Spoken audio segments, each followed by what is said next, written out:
It started with a phone call that no one at the U.S. Geological Survey could explain. On a quiet Tuesday morning, a man named Elias Monroe called their emergency line and said 10 words that would haunt the agency forever. Yellowstone is going to black out on June 13th. Prepare now. At first, they thought it was a prank. Yellowstone, the world's largest supervolcano, had sensors across every corner, measuring heat, pressure, seismic activity. But nothing was wrong. There were no warning signs. No tremors. No changes. Still, what made the call stand out was what Elias said next. "I've lived this week already," he told the agent. "You won't believe me. But I've seen what's coming." The call was flagged and passed to Homeland Security, then to a little-known department within the NSA that deals with non-standard intelligence anomalies. Elias Monroe's name didn't come up on any terrorist lists. No criminal records. Just one note: he had disappeared in 2014 under strange circumstances and was declared legally dead. Now, a man thought to be dead was calling the government, claiming he remembered the future, and was warning of an impending disaster. They traced the call to a payphone in Billings, Montana. By the time agents arrived, Elias was gone. The blackout came exactly as Elias predicted. On the morning of June 13th, 1,200 square miles of land surrounding Yellowstone National Park lost all power. Phones died. GPS systems failed.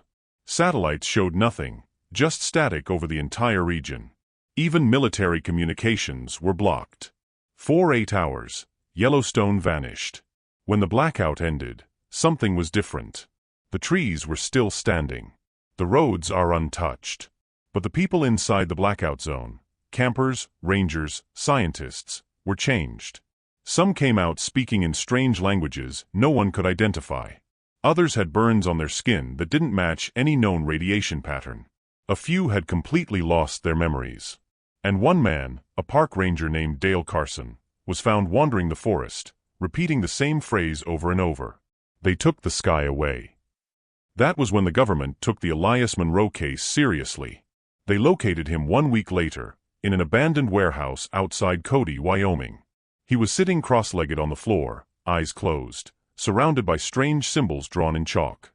When agents approached, he said calmly, "You're here because of the blackout.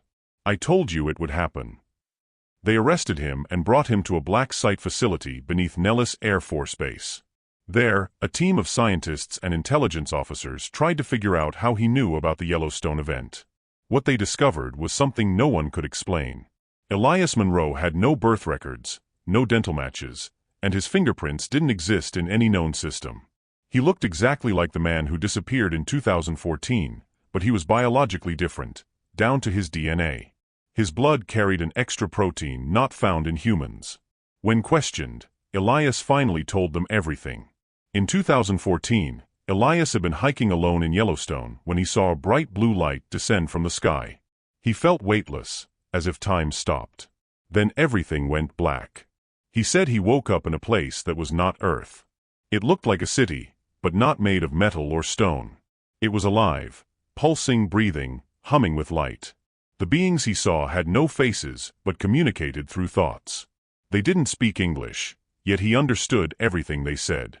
They called themselves the Ariatham, and they told Elias something that shattered his mind. Time was not linear.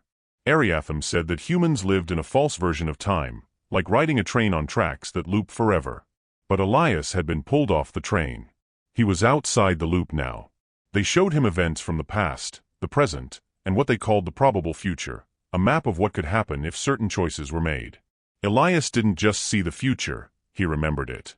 Like a dream he couldn't forget. One of those memories was the Yellowstone Blackout. But the blackout wasn't just a power failure. It was a test.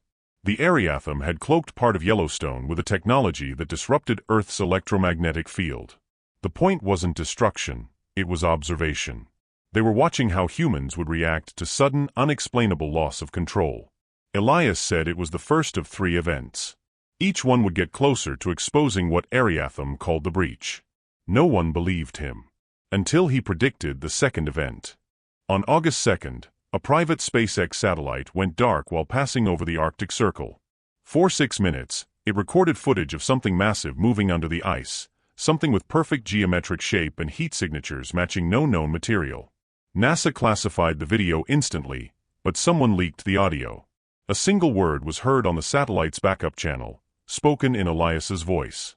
Awakened. At this point, Elias was moved to a top-secret site in Alaska. One of the scientists assigned to him, Dr. Helena Cass, began to believe he was telling the truth. She found that Elias could draw detailed star charts from memory, maps of galaxies humans hadn't even discovered yet. He knew things no one should know. She asked him, "Are you human?" He didn't answer. Instead, he looked at her and whispered, "I'm what happens when you remember too much of the future." The third event came sooner than expected. On October 5th, the International Space Station picked up a signal coming from deep space, coded in prime numbers. It wasn't just a signal, it was a recording of Earth's future, complete with coordinates, weather patterns, and something else, names. The signal listed 5 names. All 5 people were found dead within 72 hours. One of them was Dr. Helena Cass. Before she died, she left behind a journal. In it, she wrote that Elias had told her a final warning: the breach will open in 2026. Not from space, but from time itself. Her last entry read, "They're not here to invade. They're here to correct. Something is broken in our timeline." Elias said we're the ones who tampered with time first. And now, they're trying to put it back together. After her death, Elias vanished again. Security footage from his cell showed him sitting calmly, eyes closed, just like before. Then, for exactly 1 frame of video, 1/30th of a second, he disappeared. No sound. No light. Just gone. The government has since erased all records of Elias Monroe. Officially, the Yellowstone Blackout was a natural geomagnetic anomaly. The satellite footage over the Arctic was labeled a data corruption event. And the space signal? They claim it never happened. But people still talk. A trucker passing through Wyoming swears he picked up a hitchhiker who spoke in riddles and knew the trucker's childhood nickname, one he hadn't used in decades. A ranger in Yellowstone says she hears humming in the trees at night, even when there's no wind. And recently, hikers have found symbols etched into stones, symbols that match the chalk drawings Elias left behind.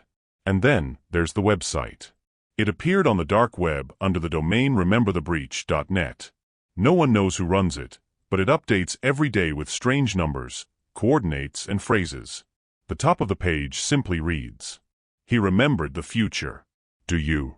Whether Elias Monroe was human, alien, or something in between, no one knows. But his story keeps spreading. Because deep down, people believe something is coming. And Elias said the blackout was only the beginning.